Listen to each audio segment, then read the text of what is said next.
Presiden Republik Indonesia, Prabowo Subianto, hari ini menerima laporan langsung dari Menteri Energi dan Sumber Daya Mineral, Bahlil Lahadalia, di Istana Merdeka.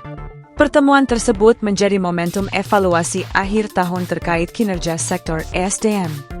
Dalam sesi keterangannya, Bahlil menjelaskan bahwa ia diminta Presiden untuk memaparkan perkembangan terbaru mengenai pendapatan negara dari sektor energi, capaian lifting, hingga progres proyek strategis nasional di bidang kilang.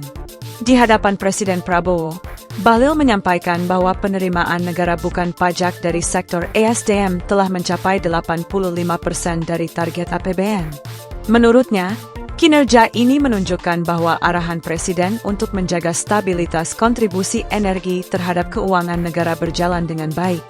Tidak hanya itu, ia juga mengungkapkan bahwa capaian lifting migas sejauh ini berada pada jalur yang sesuai dengan sasaran tahunan. Bahlil turut melaporkan perkembangan rencana peresmian proyek Refinery Development Master Plan atau RDMP di Kalimantan Timur. Ia menegaskan bahwa proyek tersebut merupakan salah satu langkah besar yang didorong Presiden Prabowo untuk memperkuat ketahanan energi nasional. Jika diresmikan sesuai jadwal, RDMP digadang-gadang mampu membawa Indonesia menuju swasembada solar dan aftur pada tahun 2026. Menutup keterangannya, Bahlil menegaskan bahwa kehadirannya di istana merupakan bagian dari mekanisme pelaporan rutin kepada Presiden Prabowo Subianto. Sebagai menteri, ia menyatakan kesiapan penuh untuk menyampaikan setiap perkembangan, baik terkait indikator kinerja maupun arahan strategis yang diberikan Presiden. Pertemuan ini menegaskan komitmen pemerintah dalam memastikan sektor energi tetap menjadi pilar penting dalam pembangunan nasional. Nah itu untuk urusan PLTU tidak ada lagi pembangunan yang terlalu banyak, hanya kurang lebih sekitar 30% yang tidak memakai energi baru terbarukan. Sudah barang tentu pemerintah sangat berhati-hati juga. Sebenarnya pembangkit batu bara itu bukan berarti kotor seluruhnya. Kalau kita memakai teknologi dengan carbon capture itu akan mengurangi emisi. Tetapi di RUPTL kita sampai dengan 2035 itu energi baru terbarukannya hampir kurang lebih sekitar 70%. Rencana konkretnya apa Pak? Rencana konkretnya apa Pak? Soal PLTU itu Pak? Tadi dipanggil sendiri nggak sama Menteri Saya sendiri. Ya itu bahasa apa? Ada pembahasan khusus? Ya saya kan sebagai pembantu Bapak Presiden.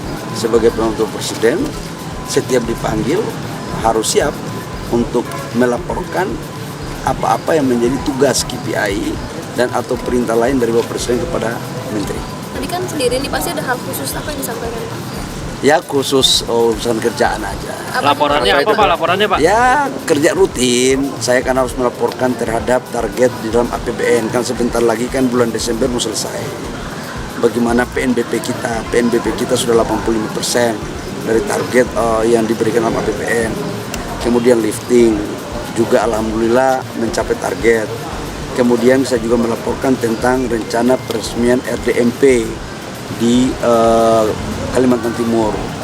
Yang kalau itu diresmikan maka insya Allah 2026 kita sudah mencapai swasembada di bidang energi solar dan aftur.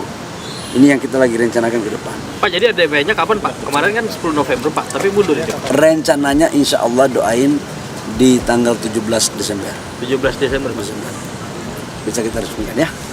Bapak soal adanya polisi yang di Kementerian SDM itu bagaimana tanggapan Bapak? Kalau kementerian apa? Kalau dari MK kan putusannya polisi aktif nggak boleh jabat di kementerian Pak. Di SDM ada beberapa anggota dari Polri termasuk Inspektur Jenderal kita itu pangkatnya bintang 3 atau apa namanya komjennya.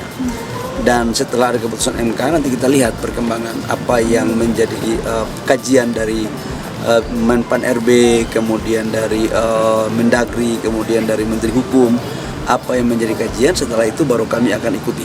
Kalau dengan adanya Polri aktif itu apakah membantu kinerja SDM? Oh sangat. Polisi aktif, kemudian jaksa aktif. Jaksa juga kan ada di kantor kami. Dirjen Gakum kan dari jaksa. Dan saya pikir ini sebuah kolaborasi yang baik dan sangat membantu. Tapi dari kementerian apakah akan ada kemungkinan untuk menyerahkan itu kepada instansi Polri untuk Polri aktif masih ada di kementerian atau menyerahkan kepada pribadi masing-masing saja, Pak? Kita lihat aturan nanti pasca keputusan MK apa yang diputuskan oleh Menteri Hukum, Menpan RB, maka itu pasti akan menjadi rujukan ya. Pak, terkait dengan gugatan rakyat soal Undang-Undang MD3 yang berharap rakyat bisa memecat anggota DPR yang dianggap bermasalah, itu menurut Anda gugatan yang dibuat itu cukup beralasan atau tidak? Negara kita ini kan negara demokrasi. Setiap warga negara harus dijamin apapun yang disampaikan aspirasinya. Tapi sudah berhenti itu harus lewat mekanisme dan tata kerja yang baik dan aturannya kan ada ya, kita tunggu aja. Tapi kalau kemudian Undang-Undang MD3 yang diminta untuk direvisi atau di judicial review kan itu menurut Anda beralasan, Pak? Yang mengajukan kan masyarakat. Dibawa ke judicial review di MK. Biar aja proses kita hargai ya. Oke. Terima kasih. Terima kasih ya. Terima kasih. Dan Vivo kapan belinya, Pak? Kembali Shell dan Vivo untuk baseball kapan belinya, Pak? Ini kan sejauh ini baru BB, Pak. Konsep B2B kan sudah dilakukan. Tadi saya juga rapat dengan Pertamina bahwa silakan aja secara kolaborasi B2B secara kolaborasi yang baik. Tapi saya harus meyakinkan bahwa sampai dengan hari ini stok BBM kita aman. Cadangan kita di angka 18 hari. Minimalnya itu kan 18 hari sampai 19 hari. Dan clear. Artinya sahabat-sahabat saya pelaku usaha swasta sekalipun tidak menjalankan penjualan bensin khususnya, tapi kan alhamdulillah rakyat kan tetap tersedia barang-barang yang dibeli. Ya, makasih ya. Terima kasih Pak.